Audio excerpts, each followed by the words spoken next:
Hi everybody, this is Maureen from High Point Reiki and Readings. I'm wearing my glasses because I'm out in the woods today, because why wouldn't you go in the woods? It's gorgeous. Now you may hear highway noises. This is the woods that is behind my house, and unfortunately there's not very much of it before you get to the highway. So if you hear any highway noises, I apologize. Hopefully you can hear some bird noises too. But the reason I am in the woods making this video today is because I'm going to talk about your spiritual tip, and that spiritual tip is grounding. Grounding is fantastic.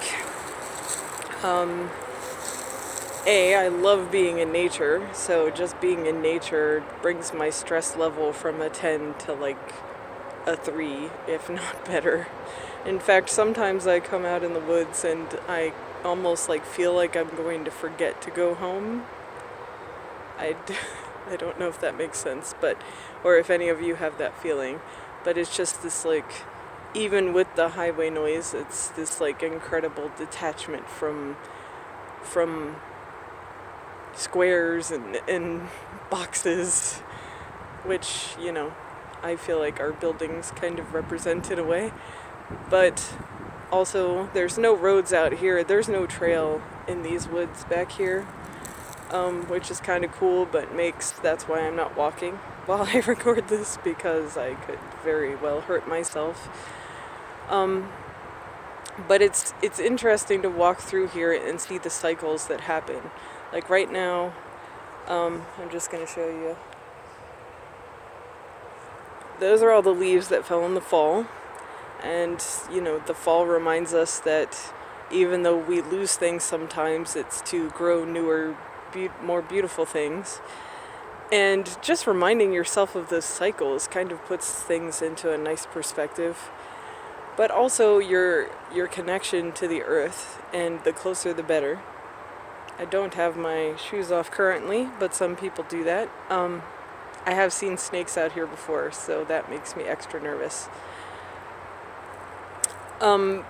But the earth, many believe you can put your energy down into it, and that will help clean out all the icky stuff from your energy as you're replacing it from your crown chakra with positive light and positive energy. The sun has come out from behind clouds. So that whole filtration system, and the trees too, that's what the leaves do to our air. They take out the carbon dioxide, which is bad, and give us back oxygen, which is really cool of them, considering how we treat them sometimes. But I love trees. If you do Reiki, if you're an empath, if you're someone who deals with energy a lot, you may be able to go and even sort of communicate with trees. I can pick up on their personalities. I can learn their names sometimes if they're willing to tell me. So that's just connecting with nature is just fantastic. There are other methods for grounding. Eating something that comes from the earth, like potatoes, sweet potatoes, anything that grows in the dirt. I've heard coffee, I've heard chocolate, which, hey, chocolate, and coffee. Woohoo! The other thing is to do a very human activity. So that's why going out in nature is really cool, because not only are you connecting with nature, but you're also doing a very human thing. You're walking, you're stepping over things, you're trying to keep your footing. It's all a reminder that you're human. And, if you ever do any meditation that takes you really high vibration, or a reading, or anytime you communicate with guides and stuff, it puts you up in that upper kind of ether. So it's always good to ground yourself after.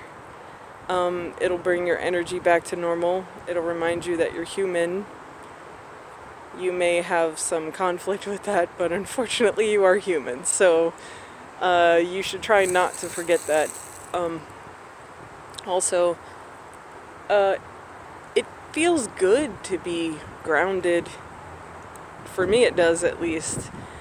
I feel safe and secure, and just, you can make home wherever you feel most grounded, and, maybe that's why I don't like to leave the woods once I get here, because it grounds me so much. It feels so comfortable here. But another thing you can do if you don't have time to go out in the woods, if you don't have time to do jumping jacks, which is, any movement, dancing, jumping jacks, you can do push-ups if you want, whatever. But any human type movement is good, because it'll remind you you're human. It'll remind your body you're human. It'll remind your energy you're human, and bring you back down to earth.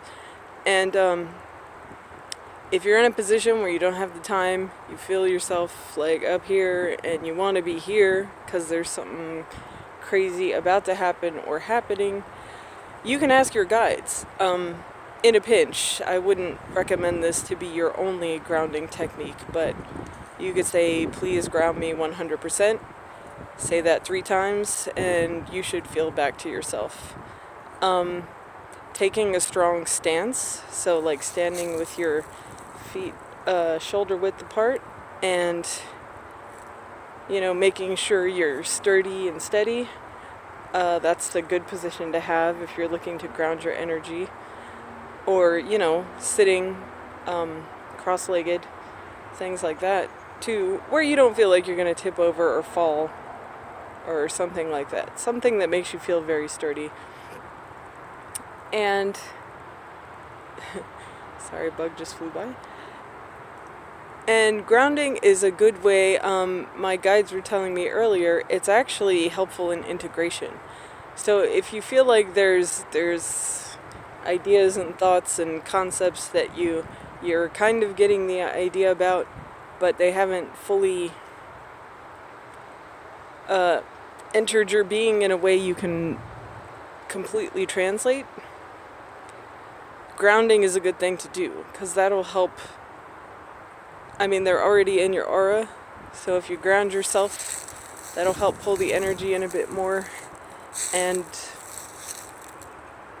help those lessons come inside and take a seat in your mind and help you hash them out on a human level, because it's really hard to share ideas, especially if you're a person that does readings. It's hard. Things will come through as concepts and you have to try to put them into words. I don't recommend grounding in the middle of a reading or anything like that. You can wait till you're done, but if you're channeling messages from the universe, which I've been doing lately, a really good way to work them out in your head and make sense of them is to ground.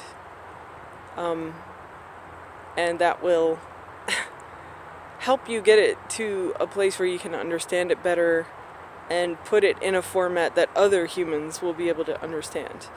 Because there's certain things we just understand in our soul, but when you actually go to tell someone about it, it's like, well, you know what I mean? You say a lot of that kind of thing, and you can't really get your message across.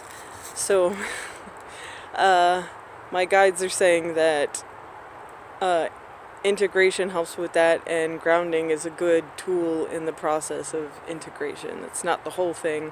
It takes time, it takes growth, it takes expansion. They're telling me everybody expands and retracts. We're collecting information from the universe all the time. So we put our energy out, we grab some information, and then we pull it back in. And grounding is a good way to pull it back in and bring it to a workable point.